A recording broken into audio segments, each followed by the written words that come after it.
رمضان میں کرنے والے چند اعمال، جس میں سے سب سے خاص، سب سے اہم وہ تھا روزے کا رکھنا۔ پھر ہم نے تلاوت قرآن اور اذکار کے تعلق سے دیکھا تھا کہ اس کے اہتمام کتنا ضروری ہے، اس لیے کہ رمضان کا مہینہ قرآن کا مہینہ ہے، قرآن اسی مہینے میں نازل ہوا، اور نبی اکرم صلی اللہ علیہ وسلم اس مہینے میں اس کو مکمل جتنا آپ پر اس سال تک نازل ہوا ہوتا اس کو ریپیٹ کرتے، ایک بار اس کو دہراتے۔ اس کے بعد ہم نے بہت ساری اور بھی چیزیں سیکھی رمضان سے متعلق، اور اس میں خاص چیز جو پچھلی بار ہم نے دیکھی تھی وہ تھی شب قدر کا منانا، لیلۃ القدر کو پانا، اس کو حاصل کرنے کی کوشش کرنا، اس میں اچھے جتنے زیادہ سے زیادہ اعمال ہو سکتے کرنے کی ہم کوشش کریں، اور وہ باتیں ہم نے دیکھی تھی۔ آئیے انشاءاللہ عزیز چند باتیں اس کے آگے آج ہم دیکھیں گے، اور آخری جو بات پہ ہم نے اپنے آپ کو روکا تھا وہ جو صدقہ تھا، اور صدقے کے تعلق سے ہم نے دیکھا تھا کہ نبی اکرم صلی اللہ علیہ وسلم اس ماہ میں، عام دنوں میں تو آپ بہت صدقہ خیرات کرتے ہیں، لیکن اس ماہ میں خاص طور سے جو ہے بہت زیادہ کرتے، حتیٰ کہ روایتوں میں آتا تیز تند ہواؤں کے جیسا، مطلب عام دنوں میں تو ہوا چلتی ہے لیکن کبھی کبھی تیز چلتی ہے، تو اس طرح سے آپ زیادہ صدقہ کرتے ہیں۔ ہمیں بھی چاہیے کہ ہم خود جو ہے صدقات کریں۔ صدقہ دینے کے تعلق سے جب بات آتی ہے تو ایک سوال ذہن میں آتا ہے عام طور سے، جو پچھلی بار ہم نے کور نہیں کیا تھا، وہ یہ ہے کہ صدقہ دینے کے لیے تو مجھے مالدار ہونا ضروری ہے، پیسے والا ہوں گا تو صدقہ کروں گا۔ تو دیکھیے آپ کے پاس جو اویلیبل ہے، جو ہے، اس میں سے آپ کیا دے سکتے وہی صدقہ ہے۔ مطلب شریعت نے یہ تو نہیں بتایا، زکوٰۃ کے لیے تو بتایا کہ اتنا نصاب ہو تو اور اتنا ایک سال گزرے تو یہ دینا ہے، لیکن صدقے کے بارے میں نہیں بتایا۔ تو صدقہ ایک ایسی چیز ہے جو آپ کے پاس میسر ہے، جو اویلیبل ہے، اس میں سے آپ کیا شیئر کر سکتے، کیا دے سکتے، وہ صدقہ ہے۔ تو ایک غریب سے غریب تر آدمی بھی چاہے تو اپنے انکم کے اندر سے کچھ روپیے، مثال کے طور پہ اگر 100 روپے اس کی آج کی انکم ہے تو 2 روپے دے دے، یہ بھی تو صدقہ ہے۔ تو صدقے کے لیے کوئی تھریشولڈ نہیں، کوئی لمٹ اور لیول نہیں دیا شریعت نے، یہ ہر آدمی کر سکتا ہے۔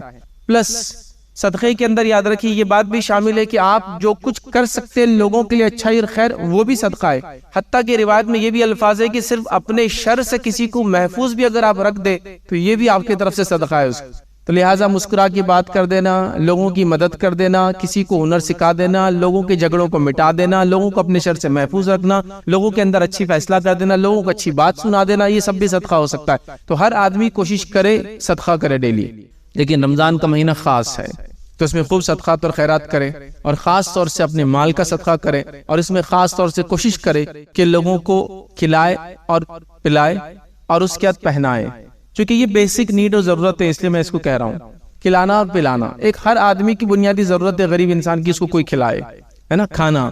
تو لہٰذا کھلاؤ پلاؤ اور اس کے بعد پہنانے کی کوشش کرو، ٹھیک ہے۔ تو یہ بڑی اہم چیز ہے، اور ہر انسان اس کے لیے تہیہ کر لے کہ میں اپنے انکم کا اتنا حصہ، میں اپنے کپڑوں کا اتنا حصہ، میں اپنے کھانے کا اتنا حصہ فلاں کو بھی دینے کی جو ہے جیسے بھی ہو سکتا ہے، جس طریقے بھی ہو سکتا ہے کوشش کروں۔ ہر آدمی اگر یہ شروع کر دے تو بہت آسانی سے یہ کام ہو سکتا ہے۔ جیسے مثال کے طور پر ایک انسان صدقہ جمع کرے اور اس کے بعد 100 روٹیاں ڈالے اور دے، اس کے مقابلے میں 100 گھر کے لوگ ایک ایک روٹی اگر بھیج دے تو وہ خود بخود ہو جاتا ہے اور کسی بھی بوجھ اور بار نہیں آتا ہے۔ تو لہٰذا تھوڑا سا سوچنے کی ضرورت ہے، صدقات اور خیرات میں آگے بڑھنے کی ضرورت ہے۔ خواتین سے بھی گزارش کروں گا آپ زیادہ صدقہ کریں۔ نبی اکرم صلی اللہ علیہ وسلم نے خواتین کو زیادہ صدقہ کرنے کا حکم دیا، اس لیے کہ آپ نے حدیث میں فرمایا کہ میں نے تم کو جہنم میں زیادہ دیکھا ہے۔ پوچھا گیا کیوں؟ تو کہا تم لان تان بہت کرتی ہو اور لوگوں کا شکر ادا نہیں کرتی ہو، ناشکری کر بیٹھتی ہو، تو لہٰذا تم صدقہ زیادہ کرو۔ تو لہٰذا خواتین کے لیے تو اور بھی ضروری صدقہ کرے، لیکن یہ بڑی عجیب بات ہے، ہم اپنے بچوں کو صدقہ کرنے کا ایک سسٹم یا معمول سکھاتے ہی نہیں ہیں۔ ہم جو کچھ سکھاتے وہ لینے اور دبانے کا ایک سسٹم سکھاتے، پورا لائف ہی چلتا، دو مت لو، دو مت جمع کرو، تو لہٰذا وہ دینے کا مزاج ختم ہوتا چلا جا رہا ہے۔ یاد رکھیے صحابہ کی زندگیاں دیکھیے، تابعین کی زندگیاں دیکھیے، تبع تابعین کی زندگیاں دیکھیے، وہ صرف دے رہے تھے اور دے رہے تھے اور دے رہے تھے، اور اس کے بدلے میں رب العزت ان کو پلٹا کر اور لوٹا کر دے رہا تھا، اور ہم لوگ لینے کی اور لینے کی اور لینے کی پلاننگ کرتے ہیں، نتیجتاً جو چاہیے وہ بھی ہم کو نہیں میسر ہوتا ہے۔ مثال اگر آپ کو دوں تو آپ اگر مثال لیں تو آپ کے گھر کے اندر آج سے 10 20 50 سال پہلے آپ دیکھیے ایک آپ کا والد اکیلا کمانے والا ہوں گا اور پتہ نہیں 20 15 20 لوگ اس پر ڈیپینڈنٹ تھے اور پھر بھی خوش تھے وہ، اور آج ہمارا حال یہ ہے کہ صرف 2 رہتے ہیں، ان کے 2 ہوتے ہیں اور وہ بھی نہیں سنبھلتے۔ حالت یہ تو پتہ یہ چلا کہ جب وہ خرچ کرتے تھے رب العزت دیتا چلا جاتا تھا، جب ہم نے روک لیا تو یہ جتنا ہے وہ بھی ہم کو پورنے نہیں لگایا تھا۔ کہ تو لہٰذا صدقات اور خیرات کیجئے، یہ کتنا بابرکت عمل ہے، اس کے کیا فوائد ہوتے ہیں بتانا ممکن نہیں ہے، یہ ٹینجیبل بھی نہیں ہے، ماپنے والی چیز بھی نہیں، یہ مل جاتے ہیں۔ کیسے ملتے ہیں؟ زندگی میں برکت کی شکل میں، اچھی اولاد کی شکل میں، بیماریوں سے نجات کی شکل میں، امن و امان والے علاقوں کی شکل میں، کئی اس کے مطلب جس کو کہتے ہیں مظاہر ہے جس سے آپ محسوس کر سکتے ہیں، ماپا نہیں جا سکتا یہ فائدے. تو صدقات بڑی اہم چیز ہے. صدقات کی کوشش کرے. رمضان کا مہینہ گزر رہا ہے، خوب سے خوب صدقات کرے، مستحقین کو تلاش کرے، مسکینوں کو تلاش کرے، سائل جو مانگتے ہیں ان کو بھی آپ دیں، لیکن وہ کرے. اس میں ایک اور چیز جو آخری ایڈ کروں گا صدقے میں، وہ یہ ہے کہ آپ کے صدقے کے تعلق سے تھوڑا پروٹیکٹیو بھی رہے، آپ بچا کر بھی رکھے. اس لیے کہ ایسا ہوتا ہے کہ کچھ لوگ آ کے صدقہ مانگنے کی ٹریننگ ہوتی ہے، ڈپلوماز اور ڈگریز ہوتی ہے ان کے پاس، بلکہ اس سے بڑھ کر جو ماسٹرز کرے ہوئے ہوتے ہیں وہ جانتے ہیں آپ کی جیب کیسے خالی کرنا. یہ وہ پروفیشنل لوگ ہوتے ہیں جن کو اس کی ضرورت نہیں ہوتی، لیکن ان کے پاس ٹیکنیکس ہوتی ہے آپ سے نکالنے کی. اللہ کے لیے ایسے لوگوں سے اپنے آپ کو محفوظ رکھیں اور ان لوگوں تک پہنچنے کی کوشش کریں جو واقع میں مستحق ہے، جن کو آپ کے اس مال کی شدید ضرورت ہے، یاد رکھیں. ٹھیک ہے، تو لہٰذا صدقات اور خیرات کا اس ماہ اہتمام کریں. اسی میں ایک چیز جوڑوں گا آج، لیکن تفصیلات اگلے جمعہ ہم دیکھیں گے. وہ یہ ہے کہ زکوٰۃ کا اہتمام کریں. اگر آپ زکوٰۃ اس مہینے میں نکالتے ہیں تو یہ دیکھا گیا حضرت عمر رضی اللہ عنہ کے زمانے میں بھی لوگ زکوٰۃ رمضان سے جوڑ دیا تھا تو رمضان میں نکالا کرتے تھے، لیکن کوئی ضروری نہیں کہ رمضان میں نکلے. یہ تو جب بھی ایک سال کمپلیٹ ہو جائے، جو کہ لونار کیلنڈر کے اعتبار سے تقریباً اپروکسیمیٹلی 355 دن ہوتے جب آپ کے مال نصاب سے زیادہ ہو. ٹھیک ہے، جس بھی کیٹیگری میں ہو، اگر نصاب سے زیادہ ہو، 355 دن گزر جائے، ایک چاند والا سال گزر جائے تو آپ کو زکوٰۃ دینا ہے. لیکن اگر آپ نے جوڑ دیا ہے، اس بات کو طے کر لیا کہ رمضان میں ہم نکالیں گے، تو پھر رمضان زکوٰۃ بھی آپ کو دینا ہے. پھر جو بھی آپ نے طے کر لیا، 10 رمضان، 15 رمضان، 21 رمضان، لوگ الگ الگ تاریخیں طے کرتے ہیں کہ اس کو دینا ہے، تو وہاں تک جانے تک اپنی زکوٰۃ آپ دے دیں. زکوٰۃ کے معاملے میں ایک بات یاد رکھیں، زکوٰۃ کوئی لمسم چیز نہیں ہے. ہمارے پاس ایک غلط فہمی یہ ہے کہ میں زکوٰۃ دیتا ہوں ہر سال. کتنی دیتے ہو؟ 50,000. لیکن زکوٰۃ ہوتی کتنی ہے وہ معلوم نہیں، لیکن ہم دے دیتے اٹھا کے 50,000. یہ تو زکوٰۃ نہیں ہے. پھر ہاں یہ بات ہے کہ اگر وہ زائد ہوئی تو بہت اچھی بات ہے، لیکن اگر حساب نہیں کرنے کے نتیجے میں کم ہوئی تو پکڑ ہو گئی نا. فرائض کے معاملہ ہے نا، جیسے کہ میں نماز کو کھڑے ہو گیا، بس جب تک 5 منٹ ہے جب تک پڑھنا پڑھتے رہ رہا ہوں. کوئی بھی کہیں گے ٹھیک ہے اگر وہ رکعتیں 2 ہو گئی 4 ہو گئی تو ٹھیک ہے، لیکن پڑھتے رہ رہا ہوں تو 5 پڑھ رہے 7 پڑھ رہے تو ایسا تو نہیں چلیں گا نا. تو لہٰذا اندازاً دینے میں حرج نہیں ہے، لیکن وہ زائد کی طرف جاری ہے تو مسئلہ نہیں ہے کہ اللہ زکوٰۃ میری اور زیادہ صدقہ ہو جائیں گا. لیکن مسئلہ یہ کہ ایک عادت ہے، اب وہ 50,000 دیتے تھے، ہم بھی 50,000 دیتے ہیں، لیکن آپ کی زکوٰۃ 50 لاکھ ہوتی ہے، 50,000 ہی دے رہے اتنے سالوں سے. 5 لاکھ ہوتی پھر بھی آپ جو 50,000 ہی دے رہے اتنے سالوں سے، وہ نہیں ہوتا ہے. اس کا حساب کیجیے. تو جو آپ کے پاس ہے، جو نصاب کو پہنچتا ہے، سونا، چاندی، مال، دولت، سٹاک، ایف ڈیز اور ساری چیزیں جو کچھ بیچنے کے سامان یہ اور سب آپ ایک لسٹ میں لکھ لیں. اور جو آپ کو آنا ہے، جو آپ نے ادھار دیا، یہ بھی تو زائد ہے نا آپ کے استعمال سے، وہ بھی اس میں ایڈ کر دیں. اور اس کے بعد دوسرا خانہ بنا ہے، اس خانے کے اندر آپ یہ لکھ دیں جو دینا ہے آپ کو، اور جو آنا ہے جو آپ کا ہے اس میں سے جو دینا ہے وہ مائنس کر دے. آپ کی زکوٰۃ نکل گئی، حساب و کتاب ہو گیا. بہت آسان ہے کہ میرے پاس اتنے رقم ہے، بچوں کے اکاؤنٹ میں بھی اتنی رقم جمع کر لیا، بیوی کے پاس بھی اتنی رقم ہے، ایک BC میں ڈالا ہوا اتنی رقم ہے، سونا اتنا تعداد میں ہے، چاندی اتنی ہے، ایک پلاٹ بیچنے کی نیت سے لیا وہ بھی اس میں انکلوڈ کر دو، فلاں گاڑیوں کا بزنس کرا وہ بھی ہے، اسٹاک اتنا میرے پاس ایوریج سال بھر رہتا ہے، سب ایک لسٹ میں آ گیا. سیکنڈ لسٹ کے اندر جو دینا ہے آپ نکال دے، دونوں کا پلس مائنس کر دے، جو بچا وہ زکوٰۃ کے لیے ہو گیا ایلیجیبل، آپ نے زکوٰۃ ادا کر دی. اس سے زائد پھر آپ کو جو دینا ہے آپ دیتے رہیں. جیسا کہ آپ 50,000 دیتے تھے ہر سال اور آپ کی زکوٰۃ صرف 30 ہوتی ہے تو میں کہوں گا دیتے رہے 50، کوئی مسئلہ نہیں، کیونکہ اس میں زائد جا رہا ہے. لیکن حساب کر لینے میں فائدہ یہ ہے کہ آپ کو اندازہ ہو جاتا ہے، معلوم ہو جاتا ہے کہ میں نے اپ ٹو دا مارک اپنی زکوٰۃ ادا کی، اور باقی چیزیں میں صدقات کے اندر انشاءاللہ دوں گا تو ڈبل خوشی ہوں گی. زکوٰۃ تو دینا ہی فرض ہے، صدقہ بھی میں نے دیا، اور زکوٰۃ دینا بڑی اہم چیز ہے. اس لیے کہ زکوٰۃ کے نہ دینے والے یاد رکھیں دنیا اور آخرت میں اللہ رب العزت کے عذاب کے مستحق ہوتے، یاد رکھیں. ٹھیک ہے، اور زکوٰۃ یاد رکھیے نصاب ہے، لیکن صدقات کے لیے کوئی نصاب نہیں ہے، ہر آدمی جو ہے دے سکتا ہے. یاد رکھیے بہرحال ہم زکوٰۃ اگر دیتے اس مہینہ تو نکالے اور اس کے مستحقین تک اس کو ضرور پہنچائے. جو اس کے 8 ود قرآن نے کہیں، اگلی بار انشاءاللہ ہم دیکھیں گے، ان تک اس کو پہنچانے کی کوشش کرے. سب سے پہلے اپنے اطراف، اپنے رشتہ داروں میں، اپنے اطراف، اپنا شہر، اپنی بستی، اور اس کے بعد دیگر علاقوں میں بھی آپ اس کو بہرحال پھر دے سکتے ہیں. اس کے ساتھ ساتھ جو ہے اس مہینے کے اندر آپ کو فطرے کا بھی اہتمام کرنا ہے، وہ بھی جب آپ چاند دیکھ لیں عید کا، اس کے بعد سے لے کر عید کی نماز جہاں بھی آپ پڑھتے ہیں اس سے پہلے اس کو ادا کر دیں. جمع کرنے کے اعتبار سے اگر 1-2 دن پہلے بھی اگر جمع کرنے کا نظم ہو، کہیں سسٹم ہو، دینے کا نہیں جمع کرنے کا، جیسا کہ کوئی مسجد ہے، کوئی مدرسہ ہے، کوئی اسکول ہے، کوئی کالج ہے، کوئی NGO ہے آپ کا جمع کرتی ہے فطرہ اور پھر ڈسبرس کرتی بانٹتی ہے، تو لہٰذا اس کو ایڈوانس میں دینے میں پھر کوئی حرج نہیں. پھر چاہے اناج کی شکل میں لے جا کے دے، یا آپ دور ہے تو کہہ دے کہ اتنا کیش ہے میرا، اس میں اناج لے کے آپ دے دو. لیکن ان کا بھی کام ہے اس کو جب بانٹیں گے تو وہ چاند دیکھنے کے بعد سے لے کر دو، عید کی نماز سے پہلے یاد رکھیں. جو لوگ کسی باہر سے آپ کو پیسہ بھیجتے ہیں، ایسا کوئی US سے آپ کو پیسہ بھیج رہا ہے، اس کا آپ خیال رکھیں کہ اس کے چاند اور اس کی عید کی نماز سے پہلے آپ کو دینا ہے، وہ ایک دن پہلے ہو جاتا ہے اس کا، ہوتا ہے نا کچھ لوگ باہر سے پیسہ بھیجتے ہیں، تو وہ بھی آپ اس کو خیال رکھیں کہ اس کی عید کی نماز سے پہلے وہ فطرہ اس کا نکل جائے، ٹھیک ہے؟ تو لہٰذا فطرہ ہم سب کو دینا ہے۔ جو لرزشیں، جو خطائیں، جو کمزوریاں روزے کی حالت میں ہم سے ہو جاتی ہے، تو اس کا یہ کفارہ ایک طرح سے بن جاتا ہے۔ نبی اکرم صلی اللہ علیہ وسلم فرمایا جس نے اس کو عید کی نماز سے پہلے ادا کر دیا تو یہ فطرہ ہوا، اور جس نے عید کی نماز کے بعد کیا تو یہ عام صدقہ ہوا۔ تو لہٰذا اس میں بہت زیادہ محتاط رہے کہ آپ کو چاند دیکھنے کے بعد سے لے کر عید کی نماز سے پہلے کرنا۔ اس میں ایک چیز جو ہم سے غلطی ہوتی ہے وہ یہ ہے کہ لوگوں کو میں نے دیکھا کہ ایک رمضان کو ہی دے دیتے ہیں فطرہ، اور کہتے ہیں کہ لوگ کھائیں گے پئیں گے رمضان بھر۔ فطرے کا مقصد یاد رکھیے، وہ آپ کے روزوں کی لرزشوں کا وہ کفارہ ہے، اور ایک طرح سے عید کے دن مسلمان بھوکے نہ رہے یا کوئی مسلمان بھوکا نہ رہے، وہ اس کا مقصد ہے۔ رمضان کے روزے اس کا مقصد نہیں، وہ آپ الگ سے دیں، تو لوگ ایڈوانس دے دیتے ہیں، یہ ایک ہوتا ہے۔ دوسرا یہ کرتے ہیں کہ اس کو کیش میں نکال دیتے ہیں۔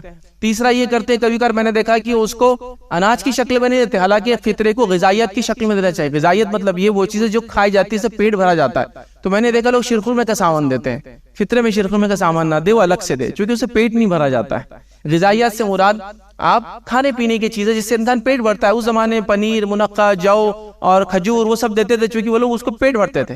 کھجور اور دودھ بولے تو عربوں کا کھانا ہوگا پورا ہی۔ پنیر اور اس کے ساتھ کچھ تیل وغیرہ اور روٹی سے وہ کھانا کھاتے تھے، اس کو مکمل ان کا فوڈ تھا یہ، تو وہ دینا چاہیے۔ تو ہمارے پاس لیکن لوگ کیا کرتے ہیں، ایک اناج کو خاص طور سے دیتے ہیں، اور وہ کیا ہے؟ گیہوں۔ دیکھیں گیہوں دے سکتے ہیں، اس زمانے میں گیہوں مہنگا تھا تو اس لیے لوگ زیادہ دیتے تھے، سمجھ رہے ہیں؟ مہنگا تھا تو زیادہ دیتے تھے تاکہ اللہ کی راہ میں دے رہے ہیں، فطرہ دے رہے ہیں تو اچھا ہو۔ ابھی ہم گیہوں کو چپکی گئے سیدھا جا کر، بس گیہوں ہی دینا ہے، اور وہ بھی فطرے کے گیہوں الگ ٹائپ کے ہوتے ہیں۔ فطرے کے گیہوں راشن کی دکان سے آتے ہیں، اپنے گیہوں فلاں دکان سے آتے ہیں۔ وہ دکاندار بھی فطرے کے گیہوں کا ایک تھیلا رکھ دیتا ہے، جنرلی اس تھیلے کو آپ دیکھیں گے تو اس کو اٹھائیں گے تو اس میں سے آٹا خود نکلتا ہے، مطلب وہ کیڑے لے ہوتے ہیں، خراب گیہوں ہوتے ہیں، اور آپ اس کو فطرے میں دے رہے ہیں۔ جو صحابہ تابعین فطرے میں گیہوں دینا جو سسٹم شروع ہوا تو اس لیے ہوتا ہے کہ مہنگی غذائیت ہے، مہنگا اناج تھا۔ اب ہم لوگ اس کو چھپا کی گئے تو آپ کیا کریں، ایسا اناج دے جو بہت آسان ہو۔ چاول بھی آپ دے سکتے ہیں، آپ کے علاقے میں جوار کھائی جا سکتی تو وہ بھی دیجیے، مکہ کھایا جاتا تو وہ بھی دیجیے۔ ظاہر سی بات ہے غذائیات ہے، مہنگی بھی ہے تھوڑی سی، ٹھیک ہے، لیکن دے یہ وہ لوگ اچھے سے اچھی چیز دیتے تھے، تو تھوڑا سا اس کو کوالٹی وائز امپروو کرے اور لوگوں تک پہنچانے کی کوشش کرے۔ اور گیہوں کو ثابت ہی دینا کوئی ضروری نہیں ہے، آپ پساوا بھی دے سکتے ہیں، کیونکہ بہت سارے مشکلات ہوتے ہیں پھر اس کو لے کے جانے گے، تو بہرحال یہ اصل ہے۔ اور کچھ لوگوں کا سسٹم ہوتا ہے، وہ جب عید کی نماز کو جاتے ہیں بغیر تحقیق کی کس کو دے رہے، بس جو لوگ بیٹھے ہوتے ہیں نا ان کو دیتے ہوئے چلے جاتے ہیں۔ ان لوگوں کا حال یہ میں نے دیکھا، کچھ لوگوں کا تو رکشے لاتے ہیں آپ کے پاس گیہوں لینے کے لیے، رکشے لا رہا ہے کوئی آدمی گیہوں کے لیے، اس کا مطلب اس نے کتنے جمع کر لیا آلریڈی، تھیلے کی تھیلے لے جا رہا ہے وہ۔ تو ضرور ڈھونڈیں لوگوں کو جو مستحق ہو اس کے، ان تک پہنچانے کو۔ آپ کے علاقے میں نہ ہو تو تھوڑا دور کے علاقے میں، ابھی آپ کے پاس ٹائم ہے رمضان میں، لسٹ بنا لیں کون آپ کو لگتا ہے محلے میں مستحق ہے، کون آپ کو لگتا ہے رشتہ داروں مستحق ہے، لکھ لیں، اور ایک آدمی کے اعتبار سے 2.5 سے 3 کلو کے بیچ میں جو آپ مناسب سمجھے بہرحال اس کو، چونکہ وہ کوانٹٹی جو آتی تھی وہ آج کے زمانے میں لوگوں الگ الگ اقوال گرامز کے اعتبار سے، بہرحال 2.5 کلو سے 3 کلو کے بیچ میں جو زیادہ کی طرف جائے اچھا ہے۔ کیا اس میں جا رہا ہے، کیا کلو کیوں آتے ہیں، ہر فرد کی طرف سے آپ کو دینا ہے، آپ کے گھر میں جتنے ہیں بڑے اور بوڑھے اور بچے وغیرہ سب کی طرف سے دینا ہے، تو فطرے کا اہتمام کریں۔ اسی طرح اس رمضان کے مہینے میں کوشش کریں کہ دعاؤں کا خاص اہتمام کریں، اور دعاؤں کو اپنے لمٹ لیس رکھے، اپنے لیے تو رکھے لیکن لمٹ لیس رکھے، اس مطلب ساری امت کے لیے اس کو رکھے۔ یہ بات بڑی عجیب ہے، ہم لوگوں کو تو یہ دیکھا کہ اپنے بچوں کے لیے بھی دعائیں نہیں کر رہے ہیں ہم، دوسرے وغیرہ تو باقی اللہ میرے بزنس سے برکت دے، بس ختم، اتنا ہی تھا، ہو گیا، کچھ بھی نہیں اس کے آگے پیچھے۔ امت بھی بزنس کر رہی ہے، اولاد بھی بزنس کریں گے، تو لمبی دعائیں ہونا چاہیے، ان دا سینس کہ دور تک جائے، بہت زیادہ چیزوں کو اکوموڈیٹ کیجیے اپنی دعاؤں کے اندر، صرف اپنے آپ کو مت رکھیں۔ بلکہ حدیث میں تو الفاظ یہ ہے کہ جب بندہ اپنے بھائی کے لیے کوئی دعا غابانہ میں کرتا ہے تو اس سے اچھی مجلس میں اس کے لیے دعا کی جاتی ہے، مطلب فرشتے کرتے ہیں۔ تو کسی کہنے والے کا ایک قول ہے کہ جو تم اپنے لیے مانگنا چاہتے اس کا بہتر طریقہ یہ ہے کہ دوسروں کے لیے مانگو، اس سے اچھی مخلوق تمہارے لیے وہ چیز مانگیں گی، مطلب فرشتے مانگیں گے تمہارے لیے۔ تو بہت لمیٹڈ کر دیا دعاؤں کو، میرا فلاں، میرا یہ، میرا یہ، میرا یہ۔ انبیاؤں کی دعا دیکھیے آپ، نسلوں کے لیے کرتے تھے، جنریشنز کے لیے کرتے تھے، قیامت تک کے لیے کرتے تھے۔ تو اپنی دعاؤں کو جو ہے اس میں احاطہ کیجئے لوگوں کا۔ جہاں اپنی مصیبتوں کو آپ ٹالنا چاہ رہے تو وہیں امت کی مصیبتوں کو بھی یاد رکھ کے خاص اس کو بیان کیجئے اللہ کے سامنے، بار بار بیان کیجئے اللہ تعالیٰ کے سامنے، ٹھیک ہے۔ تو دعاؤں کا اہتمام، اور دعاؤں کے اندر خاص طور سے توبہ اور استغفار کا اہتمام اپنے لیے بذات خود بہت اہم ہے، یاد رکھیے۔ توبہ اور استغفار، اور خاص طور سے سحر کے وقت میں توبہ کرنا۔ اللہ تعالیٰ نے قرآن میں 2 سے 3 مرتبہ کہا کہ مومنوں کی صفت یہ ہے کہ وہ اسحار، سحر کے وقت میں استغفار کرتے ہیں۔ استغفار بھی ایک دعا ہے اپنے معافی کی، اپنے مغفرت کی، اپنے گناہوں کی معافی، یہ بھی اس میں ایڈ کیجئے، اس کا خاص حصہ رکھیے بڑا، ایک میجر پارٹ یہ بھی ہو کہ اپنے لیے معافی مانگے، اپنے گھر والوں کی طرف سے معافی مانگے، اپنی خطاؤں پر معافی مانگے، اپنی لرزشوں پر معافی مانگے، جو گناہ زندگی میں پچھلے ہو چکے اس سے معافی مانگے، اگلے گناہوں سے بچنے کے لیے توبہ اور استغفار کرے، بڑی اہم چیز ہے، یاد رکھیں۔ تو توبہ اور استغفار کا مخصوص اہتمام اپنی دعاؤں کا ایک پارٹ اس کو بنا لیجئے، اور یہ عادت ڈالی کہ اپنے بچوں کو، اپنے گھر والوں کو بھی اس کی عادت ڈالے، تو دعاؤں کا خاص اہتمام اور توبہ اور استغفار کا خاص اہتمام رمضان کے اندر ہوگا، اور خاص طور سے سحر میں سب اٹھتے ہیں، عام دنوں میں سحر میں اٹھنا تھوڑا سا مشکل جاتا ہے، یا وہ ٹائم پہ ہم عام طور سے اٹھتے نہیں ہیں یاد رکھیں، اس لیے کہ 5 وقت کی نماز ہی ہو جائے تو بہت بڑی بات ہے آج کے دور میں، ہم یہ کہیں گے کہ بڑا توفیق ہے، نصیب والا انسان ہے، چونکہ وہ بھی لوگوں سے ہو نہیں رہی۔ تہجد تو ایک مخصوص چیز ہو گیا تھا، لیکن یہ انبیاؤں کا، صلحاء کا، نیک لوگوں کا، یہ ہم سے پہلے کا شیوا تھا، یاد رکھیں۔ اور اس کے کئی فضائل میں کہ یہ گناہوں کو معاف کراتی ہے، درجات کو بلند کراتی ہے، تہجد کی نماز سحر کے وقت میں جو عام طور سے آخر وقت میں پڑھی جاتی ہے، اس کے خصوصیت میں سے خصوصیت یہ بھی ہے، اس بات کو آپ یاد رکھ لیجیے، وقت نہیں ہے کہ اس کی ہم تفصیلات میں جائیں، آپ چاہتے ہیں کہ آپ کو اللہ بیماریوں سے نجات دے تو یہ نماز کا اہتمام کیجیے، چونکہ حدیث کے اندر یہ الفاظ ہے کہ یہ بیماریوں سے نجات دلاتی ہے نماز، بیماریوں سے نجات دلاتی ہے نماز، صبح کا اٹھنا، نماز کا پڑھنا بیماریوں سے آپ کو نجات دلاتا، تو کتنے لوگ بیماریوں سے پریشان ہیں تو اس نماز کا اہتمام شروع کرتے ہیں۔ کئی فائدوں میں سے انبیاءوں کا طریقہ ہے، نیک لوگوں کا طریقہ ہے، درجات کو بلند کرتا ہے، گناہ کو معاف کراتا ہے، اور ساتھ میں جو ہے بیماریوں کو دور کرتا ہے، بڑی بات ہے، بڑی بات۔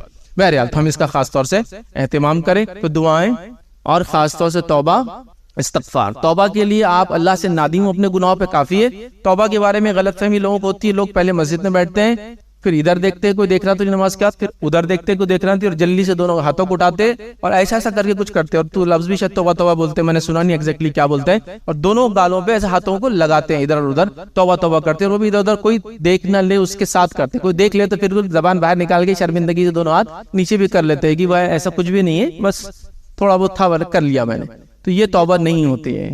توبہ مطلب ایک راستے پہ ہم چل پڑے تھے، گناہ کا تھا، اس سے پلٹ جانا ہے، ریٹرن ہو جانا، یو ٹرن لے لینا ہے، گناہوں کی زندگی چھوڑ کر نیکی کی طرف میں آ گئے، یہ توبہ تھی۔ اور استغفار کیا ہے؟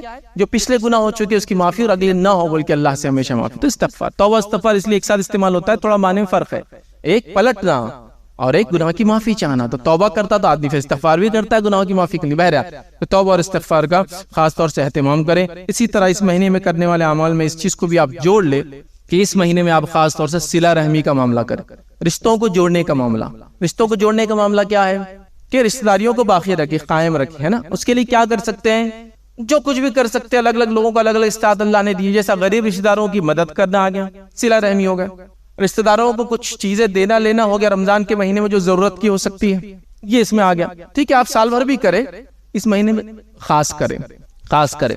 ہاں پر صلہ رحمی مطلب، صلہ رحمی مطلب رحم کے رشتوں کو، رحم کے ریلیشن شپ کو باقی رکھنا۔ رحم سے مراد یوٹرس، بچے دانی، ماں کے پیٹ میں بچہ جہاں رہتا ہے اور پھر پیدا ہوتا ہے، اس سے جو رشتے لے کر آتا ہے اس کو یہ رحم کے رشتے، اس کو صلہ رحمی کہتے ہیں۔ ان کو جوڑے رکھنا اور رشتوں سے صلہ رکھنا، رحم کے جو رشتے، جیسے پیدائش سے کیا کیا رشتے لاتا ہے، ماں باپ، ماموں چچا نانا دادا سب لاتا ہے نا پیدائش، تو رشتے ایک تو پیدائشی لاتا ہے بچہ، دوسرا سسرالی بناتا ہے، اور تیسرا دوستی کے ذریعے بناتا ہے۔ تین ہی رشتوں کی قسمیں ہوتی، ایک پیدائشی، ایک سسرالی اور ایک دوستی کے ذریعے بنتے ہیں، تو یہ رشتے ہیں، تو پیدائش کے رشتے ہیں۔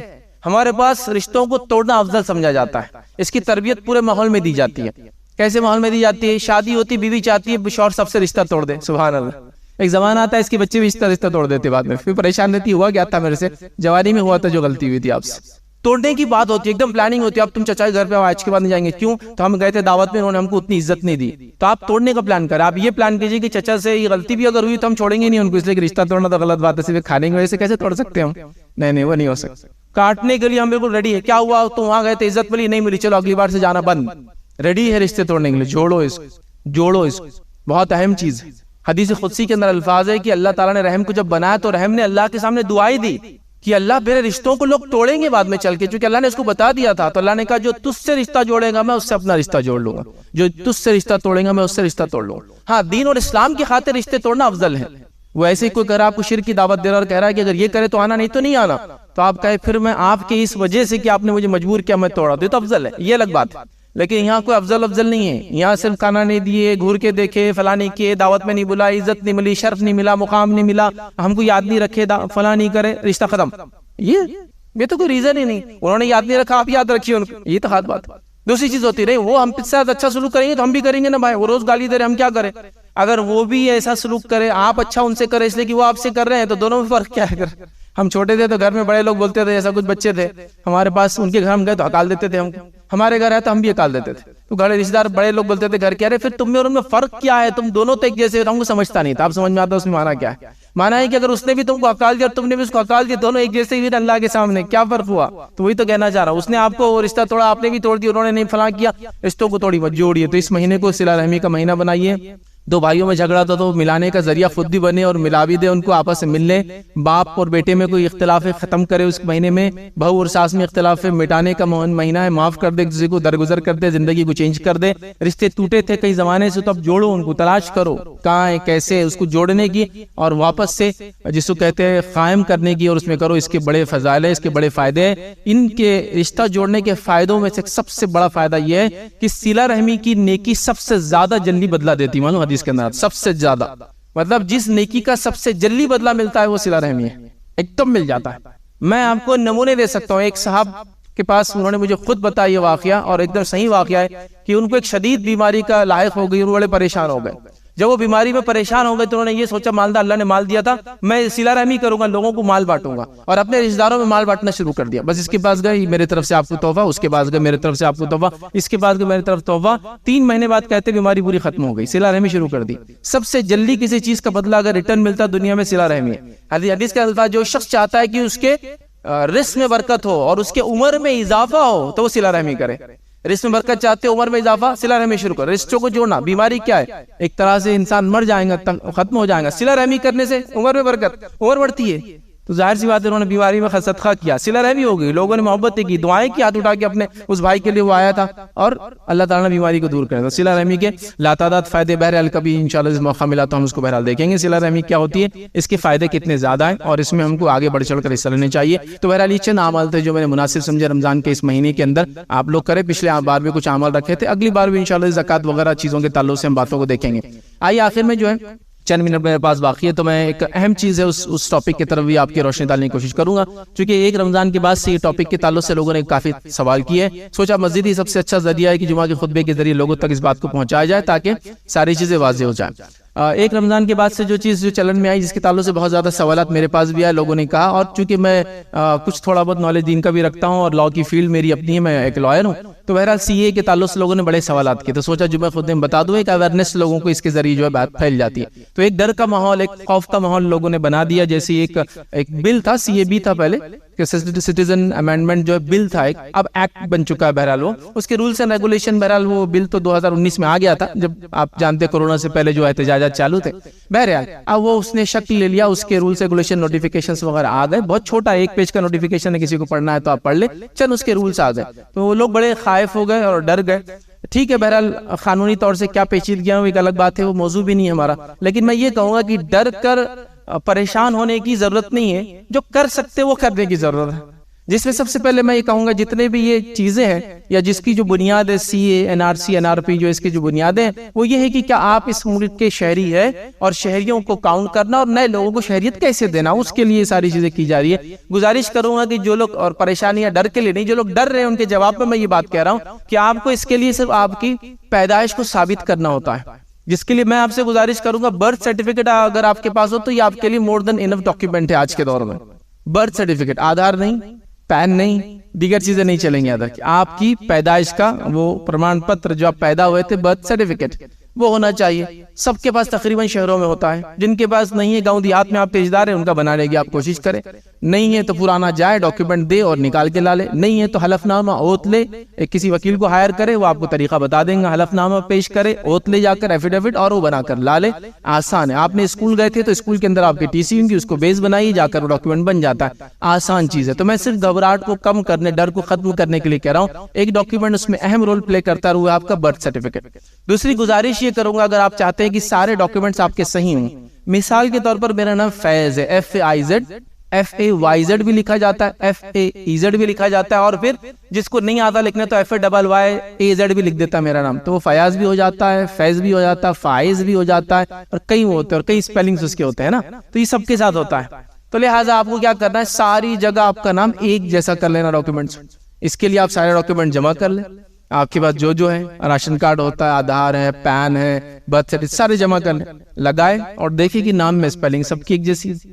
بس اتنا ہی کرنا ہے، کوئی بہت زیادہ ٹیکنیکل نہیں۔ اس کے لیے کیا کریں، آپ کی ڈاکیومنٹس میں سب میں نام صحیح ہو آپ کے، اس کے لیے ایک کام کر لیں آپ، تقریباً اس کے لیے آپ کو 1050 روپے کا خرچہ آتا ہے، اور وہ ہے آپ پاسپورٹ بنا لیں۔ بس پاسپورٹ جب بنتا ہے نا تو سارے ڈاکیومنٹس کا آڈٹ ہوتا ہے، پورے ڈاکیومنٹ الائن ہو جاتے ہیں۔ جیسا کہ آپ پاسپورٹ آفیسر کے پاس جائیں گے تو بولیں گے نام ہر جگہ صحیح ہونا، آپ یہاں سب محکمات میں جائیں گے چینجز کرنا شروع کر دیں گے۔ پاسپورٹ بنا لیجئے، پورا آپ کا نام کا آڈٹ ہو جاتا ہے، آپ کے ڈاکیومنٹس پورے الائن ہو جاتے ہیں، ایک کے پیچھے ایک برابر ترتیب میں لگ جاتے ہیں۔ کوئی کہے میرے پاس 1000 روپے نہیں ہے، پھر ایجنٹ کی فیس دینا ہے، تو وہ ایک الگ بات ہے۔ لیکن اگر آپ کروانا چاہتے ہیں، آپ کا نام وغیرہ سب صحیح ہے تو آپ ایک پاسپورٹ بنا لیں۔ پاسپورٹ بھی ایک بہت اہم ڈاکیومنٹ ہوتا ہے، لیکن NRC CA NRP وغیرہ کے اندر آپ کی پیدائش اصل ہے، تو آپ کے برتھ سرٹیفکیٹس آپ یاد سے بنا لیں، نہ ہو تو ڈھونڈ لیں۔ پینک ہونے کی، گھبرانے کی، پریشان ہونے کی ضرورت نہیں ہے، اور لیگلی جو بھی کچھ آپ کر سکتے ہیں، لوگ کر بھی رہے ہیں، ان کا آپ ساتھ دیں۔ مطلب آپ کو لگتا ہے ایک چیز ہے، آپ آپ ڈرتے ہیں اس سے، قانونی طور سے جو راستے آپ کے پاس ہیں ان راستوں کو اپنائیں اور اپنی بات کو حکومت تک پہنچائیں۔ اس کا حق بالکل ایک جمہوریت میں، ایک ڈیموکریسی میں ہوتا ہے۔ آپ کو اوپنلی آپ جائے بتائیں ہم کو یہ قانون پسند نہیں آ رہا، آپ ترمیم کیجیے، اور وہ ہوتے ہیں، تو وہ سارے پروسیس میں جانے کی ہم کوشش کریں۔ سب سے بڑا مسئلہ امت مسلمہ کا یہ ہے کہ ہم اپنی جہالت کو دور کرنا نہیں چاہتے کسی بھی حال میں، نتیجتاً ہر چیز میں ہمارا معاملہ ایک عجیب و غریب ہے، مطلب سمجھنے کو ہم تیاری نہیں۔ وہ 2019 میں جب آیا تھا تو کافی جوش میں تھے مسلمان، اس کے بعد یہ 4 سال گزرے، کچھ کیا آپ نے اس میں؟ جو اتنے پریشان تھے، کوئی ڈاکیومنٹ بنایا نہیں، ہم کو تو ڈاکیومنٹ دینا ہی نہیں، میں دینے کی بات کر بھی کہہ رہا ہوں آپ، لیکن ڈاکیومنٹ ہونا تو چاہیے نا، صحیح ہونا یہ تو درست ضروری ہے نا۔ چاہے آپ کچھ بھی کریں، عمرہ حج کے لیے جائیں گے تو لیں گے آپ کو پاسپورٹ، ڈاکیومنٹ صحیح ہونا، نام صحیح ہونا کرنا چاہیے۔ لیکن معاملہ ایسا ہے کہ پھر آگے کوئی کچھ بولیں گا تو تب ہم دوڑیں گے، بھاگیں گے، پھر آگے کوئی بولیں گا فلاں ہو رہا ہے، اور اتنا گھبرا جاتے ہیں، اتنا ڈر جاتے ہیں، وہ لوگوں سے جا کر بات نہیں کرتے جو اس فن یا اس علم کے ماہر ہوتے ہیں، اور پھر پریشان ہو جاتے ہیں۔ لہٰذا گزارش کروں گا، پریشان ہونے کی ضرورت نہیں ہے۔ ایک بنیادی ڈاکیومنٹ نام بھی لے لیا میں نے آپ کو، برتھ سرٹیفکیٹ بنا لے، اور جو آدمی پیسہ رکھتا ہے، اپنے سارے معاملات کو صحیح کرنا چاہتا ہے قانونی طور سے پیپر میں، تو ایک پاسپورٹ بنا لے، ساری چیزیں آپ کی الائن ہو جاتی ہے، ترتیب میں آ جاتی ہے، صحیح رنگ سے بن جاتی ہے، یاد رکھیں۔ اسی پر میں اپنی بات کو جو ختم کروں گا۔ اللہ رب العزت سے دعا ہے کہ اللہ سبحانہ تعالیٰ ہم کو رمضان کے اس مہینے کو صحیح سے گزارنے کی توفیق عطا فرمائے۔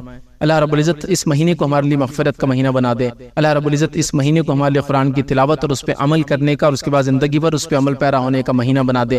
اللہ رب العزت اس مہینے کو ہمارے دل کی دنیا کو تبدیل کرنے کا جو مہینہ بنا دے۔ اللہ رب العزت جو عبادتیں اس مہینے میں ہم کریں، ان عبادتوں کے ساتھ ہم زندگی بھر جیے، اس کی توفیق ہم لوگوں کو عطا فرما دے۔ اللہ رب العزت اس مہینے کو ہمارے لیے صلہ رحمی کا، رشتوں کو جوڑنے کا مہینہ بنا دے۔